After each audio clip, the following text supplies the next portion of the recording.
आत्मविश्वास। आत्मविश्वास जीवन की सफलता का सबसे बड़ा रहस्य है। इस तथ्य को लेखक ने इस निबंध में अनेक उदाहरणों द्वारा प्रतिपादित किया है।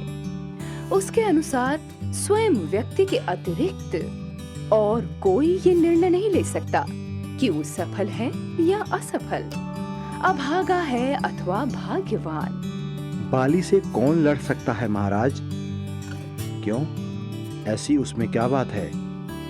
महाराज, उसे ऐसा वरदान प्राप्त है कि जो उसके सामने आता है उसकी आधी ताकत उसमें आ जाती है और वह उसे आसानी से पछाड़ देता है।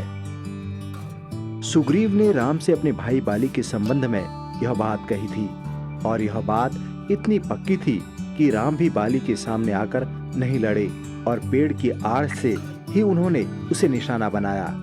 दूसरे की सामने वाली की आधी ताकत अपने में खींच लेने की शक्ति का जो वरदान बाली को प्राप्त था वह हम सबको भी प्राप्त है, पर दुर्भाग्य यह है कि हमने कभी उसका उपयोग नहीं किया।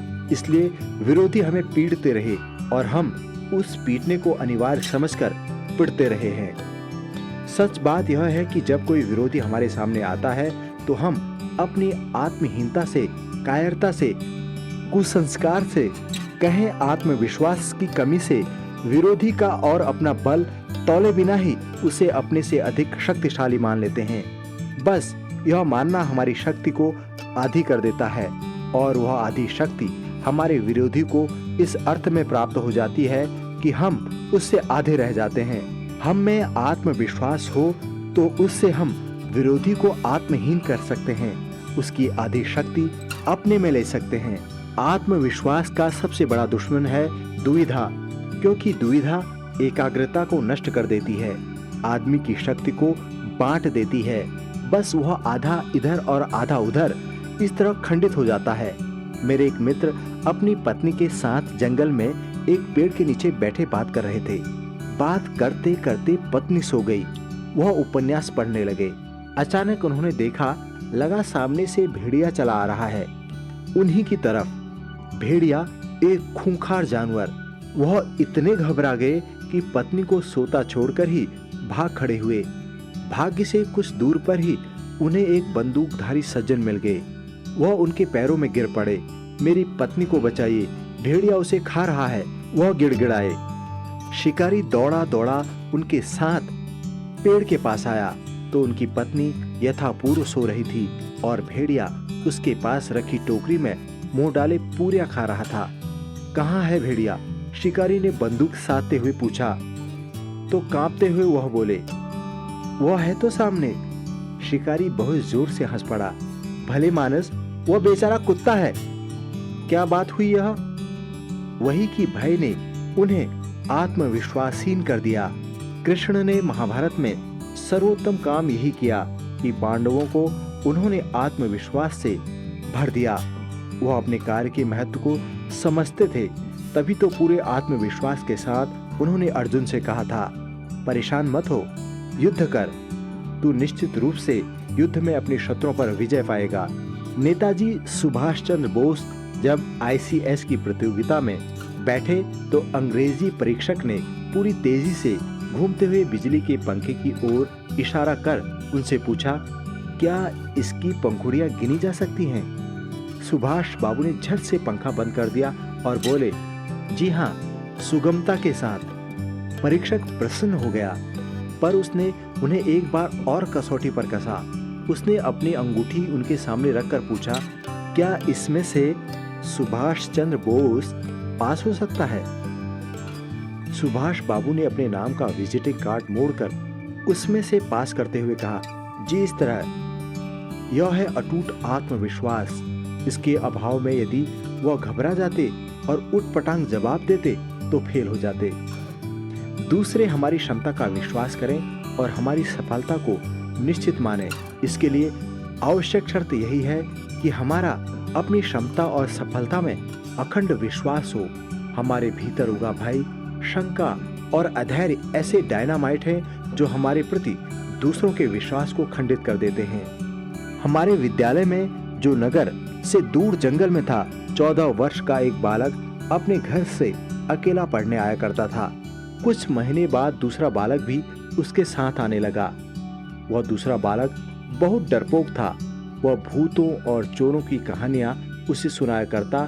इसका ऐसा प्रभाव पड़ा कि पहला बालक भी डरपोक हो गया और वे दोनों मेरी प्रतीक्षा करते रहते कि मैं चलूं तो वे भी मेरे साथ चलें। सूत्र यह बनता है, हतोत्साहियों, निराशावादियों, डरपोकों और सदा असफलता का ही मर्सिया पढ़ने वालों के संपर्क से दूर रहो। नीति का वचन है कि जहां अपने कुल की और अपने देश की निंदा हो और उसका मुंह तोड़ उत्तर देना संभव न हो, वहां से उठ जाना चाहिए। क्योंकि इसमें आत्मगौरव और आत्मविश्वास की भावना खंडित होने का भय रहता है। अनुभव वाणी है।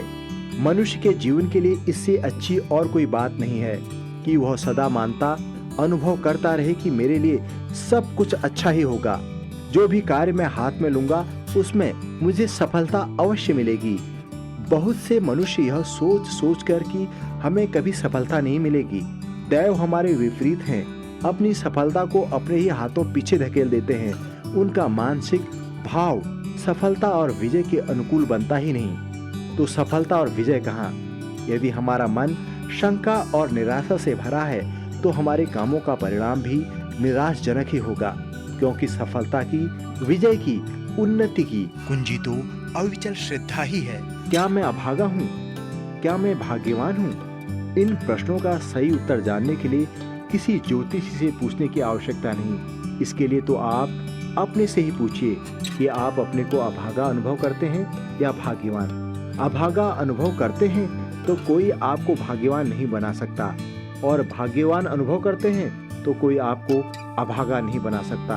अपने मन को सफलता, विजय, सौभाग्य और श्रेष्ठता के विचारों और भावनाओं से सदा भरपूर रखें और सफलता, विजय, सौभाग्य और श्रेष्ठता की ओर आगे बढ़ते रहिए। जीवन में उतार भी हैं और चढ़ाव भी। जो लोग हमेशा उतार की ही बात सोचते हैं वे उन लोगों की तरह हैं जो कूड़ा घरों के पास कुर्सी बिछाकर बैठ जाते हैं और शहर की गंदगी को गाली देते हैं। जन्म से अंधी, बहरी पर विचारक और लेखिका के रूप में विश्वविख्यात हेलेन केलर की यह सूक्ति सदा याद रखिए कि सुख का एक द्वार बंद होने पर तुरंत दूसरा खुल जाता है, लेकिन कई बार हम उस बंद द्वार की ओर इतनी तल्लीनता से ताकते रहते हैं कि हमारे लिए जो द्वार खोल दिया गया है हम उसे देख ही नहीं पाते। युद्ध में वे विजयी नहीं होते जो खंदक खाइयों को ताकते झांकते हैं। विजय माला पड़ती है उनके गले जो अपनी संपूर्ण शक्ति को तौलकर छलांग लगाते हैं, खतरों से खेलते हैं। जीवन के इस अनुभव को कभी मत भूलिए। जो हड़बड़ा के रह गया वो रह गया इधर, जिसने लगाई एड़ वो खंदक के पास।